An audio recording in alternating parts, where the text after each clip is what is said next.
Okay, alternative titles for this video. Stuck in the Middle with Doom. What the frack is a Blakestone? You know, because YouTube wouldn't like it if I dropped an F-bomb right in the title. The cowards. Oh yeah, also Will Rock in Space Calamity, John Earth Galactic Spy, and The Adventures of Chad Feldspar. Blakestone, Aliens of Gold, is a 1993 first-person shooter based on the Wolfenstein 3D engine published by Apogee, the height of gaming excitement. People don't remember it too well, but there's a super good reason they don't remember it. Let's cut right to the chase on this factoid. It came out a week before Doom. Doom killed it like Half-Life killed everything that came out around Half-Life. Murdered it. Somehow it got a sequel, but we'll talk about that a bit later. I don't want to go off about this forever. Blakestone was also released the same day as Duke Nukem 2, if your perception of time wasn't screwed up enough. Apogee published Blakestone, but the game was developed by Jam Productions, an outfit consisting of 3 gentlemen, Mike Maynard, Jim Rowe, and Jerry Jones. With Bobby Prince making music because he couldn't throw a rock in the early 90s DOS era without hitting Bobby Prince right in the MIDI facsimile of a Slayer riff. Reportedly inspired to craft a game about a secret agent in space, taking their cues from obvious sources like James Bond, to the point that the main villain of Aliens of Gold and its sequel, Planet Strike, is named Goldfire. And you could take Blakestone and put him in all kinds of adventures. Or not, you know, since the series hasn't been heard from since 1994. Normally, the story of a game would be relegated to a page inside of a manual, but to my genuine surprise, the Steam version that comes in the Apogee Throwback Pack alongside Rise of the Triad has a Blakestone comic book included in the manual.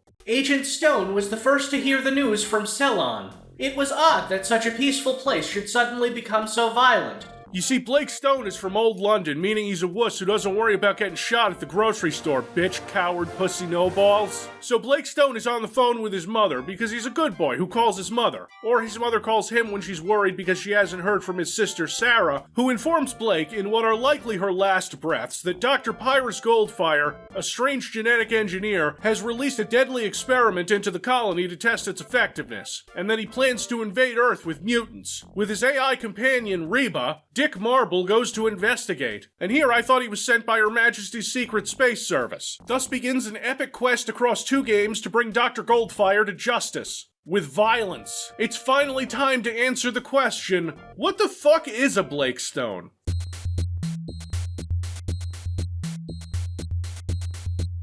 Yes, I'm using the B-Stone source port because, well, it's not DOS. According to my mission briefing, Goldfire is aware of my arrival, so from that we can extrapolate that Jack Andesite is a terrible secret agent. We have to go deal with Goldfire on the 9th floor. Did I say deal with him on the 9th floor because he teleports in randomly to harass you? Because he's a dick. Ah, Goldfire. Fancy a spot of golf, maybe a pan-galactic goggle blaster. You shoot at him a little and he teleports away. This time.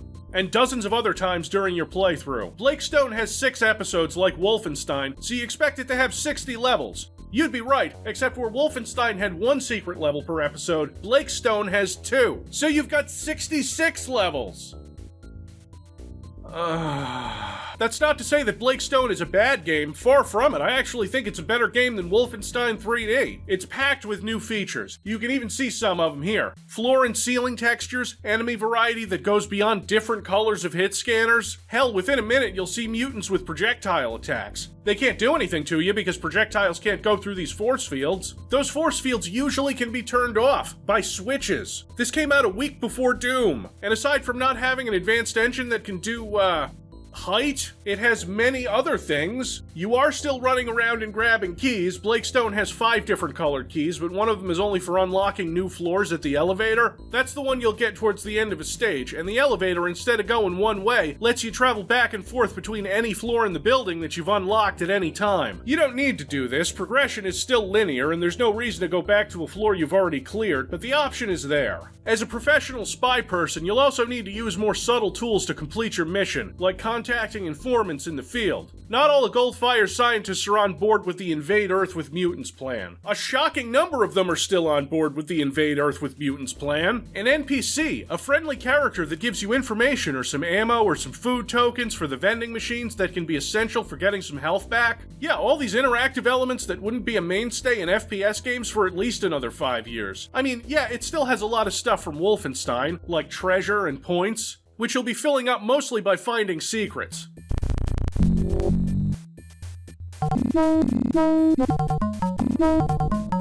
And there are even more of those than you'd see in Wolfenstein 3D. You can't throw a Blake Stone without hitting a secret wall in Blake Stone. And when you're inside of a secret, keep up that wall humping because there's probably a secret inside of that secret. And that secret, there's also probably a secret inside that one. This secret is 5 secrets deep. This game is hiding more secrets than the CIA. Oh, and instead of Wolfenstein 3D where you had no map and were left to wander around like an idiot, Blake Stone has an auto map. Yeah, before Doom. It even shows you keys and locked doors. It's great and I love it. And then you're also collecting all of this treasure, and these ugly ad-lib sound effects that accompany these pickups might make your ears bleed. But for those of us who grew up with our PC being more beloved than our NES, it's music to our ears. Also, like Wolfenstein, all your weapons use the same ammo type, with the exception of the auto-charge pistol, your starting weapon, which is a silenced energy weapon that hits about as hard as a strong raindrop, or whatever. Sometimes it one-hits the basic guards, because despite improving a lot on the Wolfenstein formula, they didn't seem to do much with the hit scan code. So yeah, don't worry, there's still really shitty hit scan enemies like my nemesis, the Star Trooper.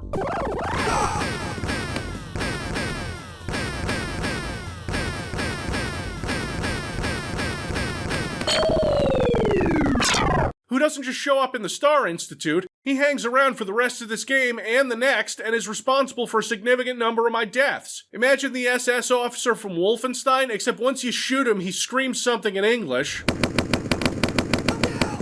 And then a random amount of time passes and he gets back up.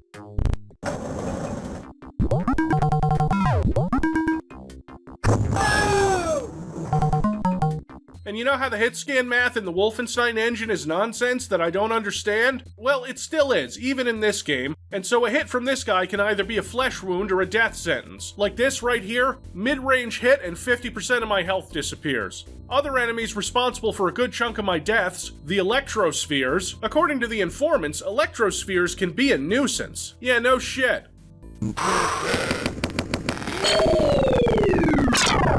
Let me put some context in here and do some math for you kids. Touching that enemy drains your health, and through the power of having clips in a video editor, Katie was able to help me out on this. Take it away, Katie.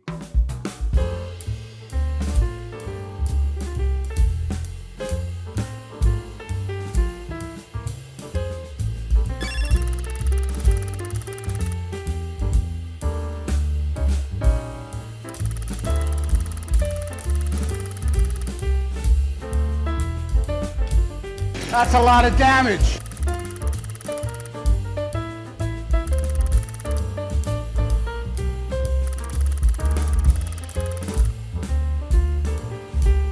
Yep, that's bullshit. If you think those are your only plasma-based problems in this game, have I got news for you. Someone thought that it would be a good idea to make enemies that shoot the same kind of projectiles those fake dummy Hitlers in Wolf 3D did. Those killed pretty quick if you remember, so obviously you need to create a machine that spawns them indefinitely. No, you know what? I like this game, I really do, but this? Nah, this is too far. Drop a couple of these on Earth, you don't even need all the mutants.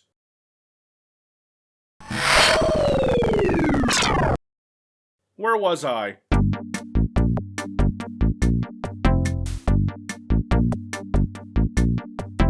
Yeah, so most of your weapons are also hit scan attacks, and like in Wolfenstein, the biggest difference between them is the rate of fire. Your auto-charge pistol sucks, your regular pistol also sucks, then you've got your rapid assault weapon. Yeah, it's fucking roll! You know what, I feel kind of bad about how easy that was. Can I get a jolt for that? You would like to volunteer for an electric shock? Yeah, look, sometimes I need a little kick in the ass, you know, to keep the content fresh. Boy, what kind of show do you think you do? I'm a video essayist. Not buying it, huh? Shut up, content monkey. You've also got your dual neutron disruptor, and this is where it dawned on me that Corridor 7 was trying to rip off Blake Stone the most, and that Blake Stone is Corridor 7, but good. The rapid assault weapon and the dual neutron disruptor are basically the machine gun and the chain gun from Wolfenstein, but then eventually you get the big gun, and by eventually I mean in a secret in the first level.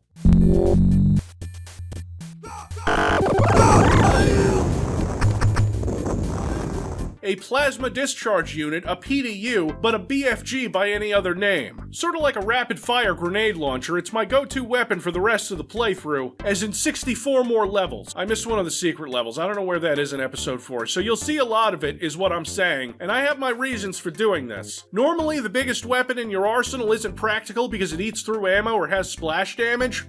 Not this time. While other weapons use 1 energy per shot, and the PDU uses 4, the other weapons are hit scans that have random damage potential. Blessed be the inventor of this nonsense extra-dimensional humanoid encasement for the eternal life force energy whose form we choose to see as if he were one of us, and programmer of the Wolfenstein 3D engine, John Carmack. The hit scan weapons generally work better when you're closer to the enemies. But you know what works even better? Hot fucking plasma! And they don't always hit their mark, and the projectiles seem to be kinda jankily tied to some basic approximation of gravity, like, it's not actually gravity, right? The sprites' frames are animated to move down. They're not doing this because of somebody programming another dimension onto this whole thing. It's a complete lie. And one of the frames is misaligned, and it's still your best option in terms of weaponry. Right, stay with me. I'm going somewhere with this. The PDU uses 4 ammo per shot, but it also produces a reliable amount of damage that will one-hit most enemies, and whatever is next to them, and probably some informants. I kill a lot of informants during this whole thing, which is their fault for being stupid and hanging around where there's a madman with an explosive plasma weapon running around. It can take more than 4 shots from any other weapon to kill an enemy, so it's actually the most ammo-efficient option. And the devs knew this, and they did something about it later, but that's something we'll get to. The only drawback is that the PDU can't kill every enemy. It's limited to all but one, the ceiling turrets, because as we've established, it is totally 100% affected by gravity. Wink wink. The ceiling turrets can't be killed with it, and they also can't be killed with the pistol. They're heavily armored and can only be killed with higher tier plasma weapons like the Raw and the dual neutron disruptor. All this adds up to an enjoyable game for the most part, with a lot of struggling in game loading based on some bullshit like 2/3 of your health disappearing from one hit because a guard got lucky. However, any moderately skilled player will have all the weapons by the end of level 2 of an episode, usually. And you'll also have met a majority of the enemies in the first episode of the game, meaning that things can get a little repetitive. See, before real 3D levels, things like binary space partitioning, when the levels were created in a tile editor, you could throw levels together really quickly, so it makes sense that for these old games, you really get bang for your buck. 66 levels. A lot of them are the same, which is why I'm not going to go into a lot of detail about the levels themselves. There's cool stuff, don't get me wrong, and it goes a lot farther than Wolfenstein 3D did when it comes to making these places feel like, well, actual places and not brick mazes full of Nazis. With all the interactive stuff and the NPCs and the little bits of environmental detail and, oh yeah, actual level names that you can see at the top because this was before we could make the heads-up display not take up 1/3 of the screen. The difficulty of the episode zigzags from being easy at the start, and I think the hardest it gets is around the beginning of episode 4, which gives you a plasma fucker upper at the start. Not even in a secret, which is a bad omen.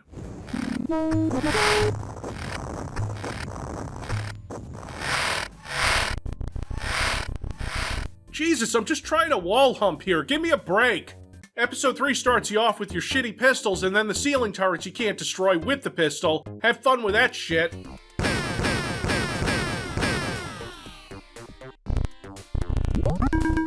Yeah, we're not asking what that pink meat is. It gives us health, I don't want to know where it came from, especially since none of the enemies are that color. One drawback of the big plasma boner is that if there's a thing that can open or blow up near it, that thing will blow up, and there's a few enemies in this game that can be released from cages or tanks when that happens. Like this xenomorph. Then you got one of these high security genetic guards, right? And fuck! How long was that, Katie? Awesome.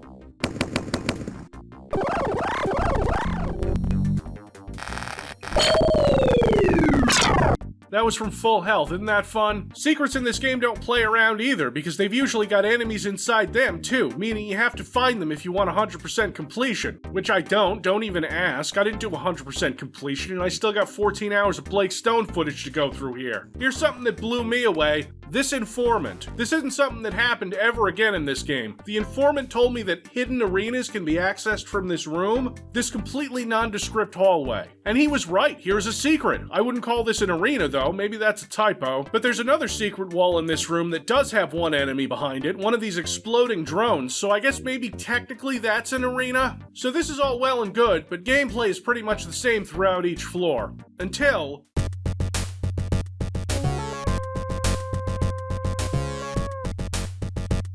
each episode starts with you and your wimpy silent pistol and ends with you armed to the teeth ready to fight a mutant boss on the 9th floor. But first, Goldfire pays you a visit. Ah, Goldfire, old chap. Sharpshooter wearing. Plasma resistant, I see. Yeah, he shows up in each boss level and you have to defeat him so that he'll drop a key and teleport away so you can kill the real boss of the episode, like this guy here, the spider mutant.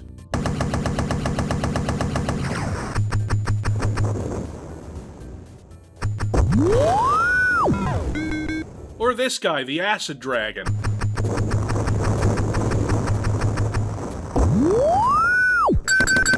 Or this one, the breather beast.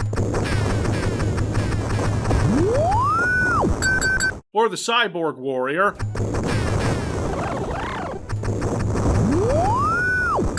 Or the biomech guardian.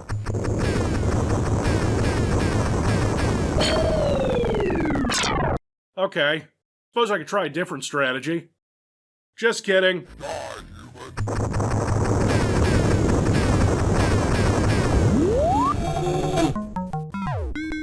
Or the final boss of the game, which is not Goldfire, but instead the Reptilian Warrior.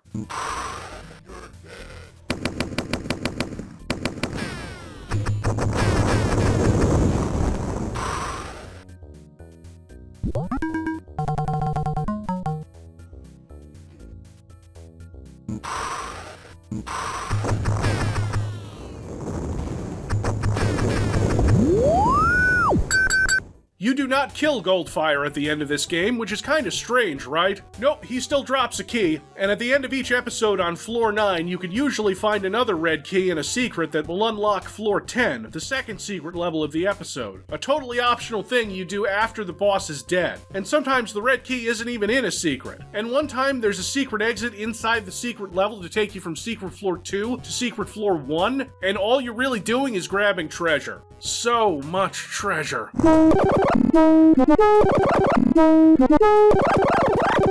Secret levels are usually a little more stuffed with treasure and monsters, and maybe you're playing episode 6 and you find one of those secret teleporters that take you to the episode's first secret level. This one being Goldfire's money vault?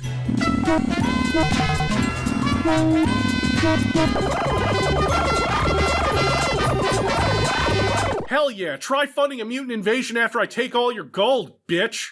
I hope Blake doesn't have to, turn this money into the British government at the end of this. After each episode, you'll see the cutest attempt at a short cutscene. I love these, they actually do look super good for the time. After the final boss is dead, you have to destroy a bunch of projection generators, which were going to be used to transport the mutants to Earth. Let me just go through here and...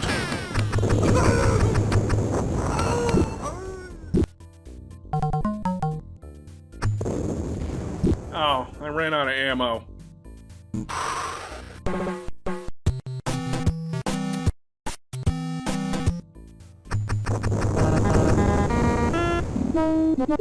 Okay, we're done.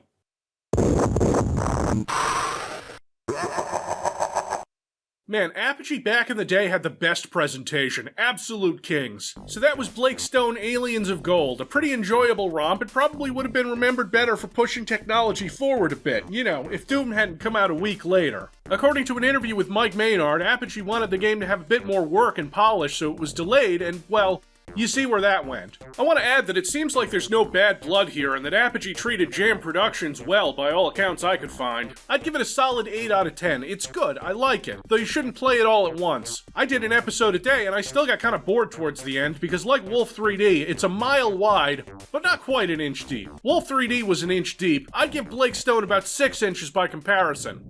I can't decide if it's lazier to write a dick joke here or to not write a dick joke here. Hey, everybody, look at the video essayist over here. Yeah. So then in 1994 they made Blake Stone Planet Strike?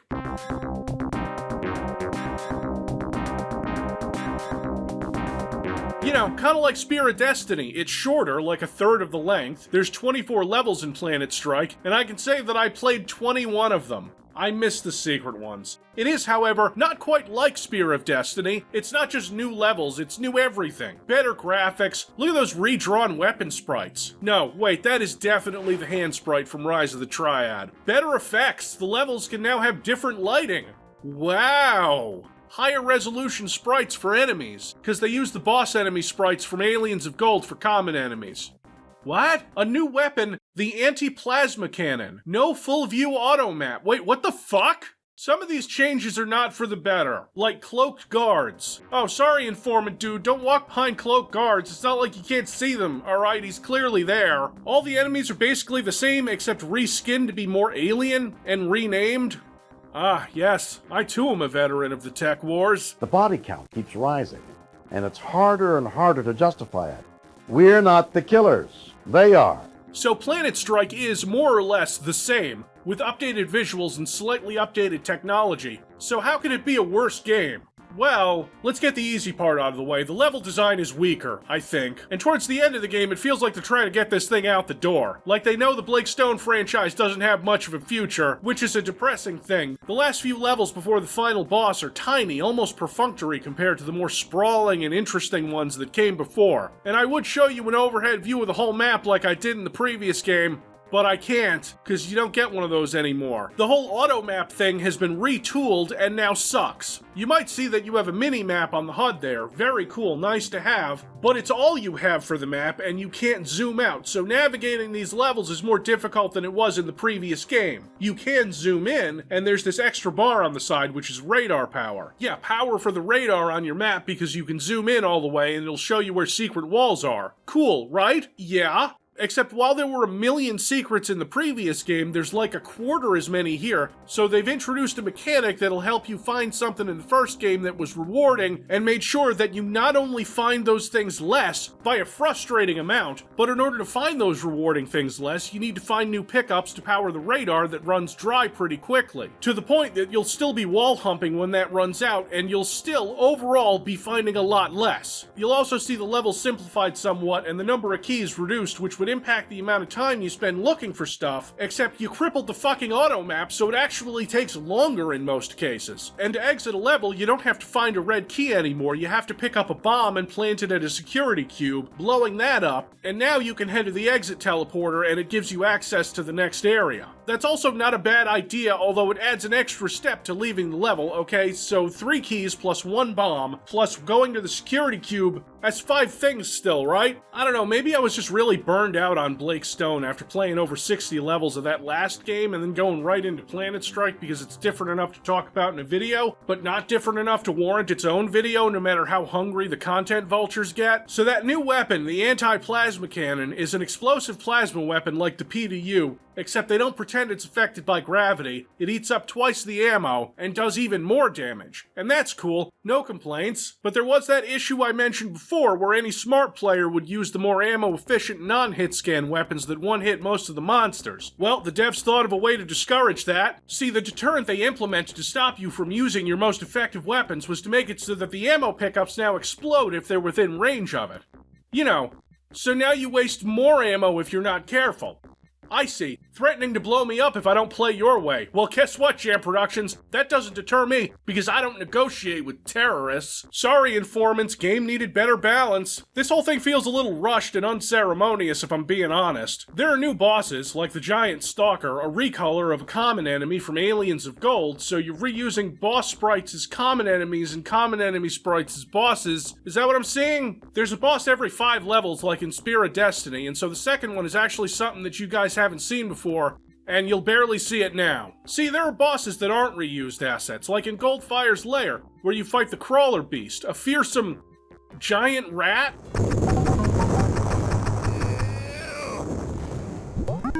Yeah, that wasn't so hard. And thankfully, this game gives us some fucking closure too, since you actually fight Goldfire. Yes, Goldfire. Long past time we— holy shit!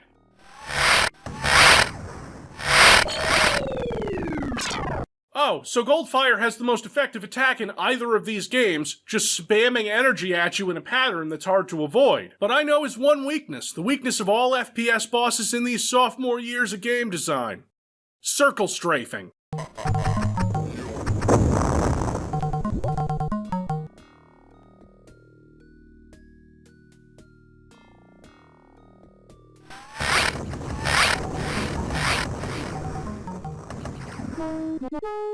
You might say that's not fair, Civvie, because you couldn't really circle strafe in those days in that engine. When you had one key you had to hold down as a strafe modifier. But I don't care. Goldfire is dead, and that's what matters. Great work, Blake. You've defeated Dr. Goldfire. And avenged my sister, right? I avenged my sister, right? I think that might have been a comic-only thing. No! No! Not again! Why can't you people space out your releases? I guess June is gonna be a month of new releases, God help me, since y'all wouldn't shut the fuck up about Bolt Gun, whatever that is. I'm not a 40K nerd, so I hope you enjoy that video. Suckers.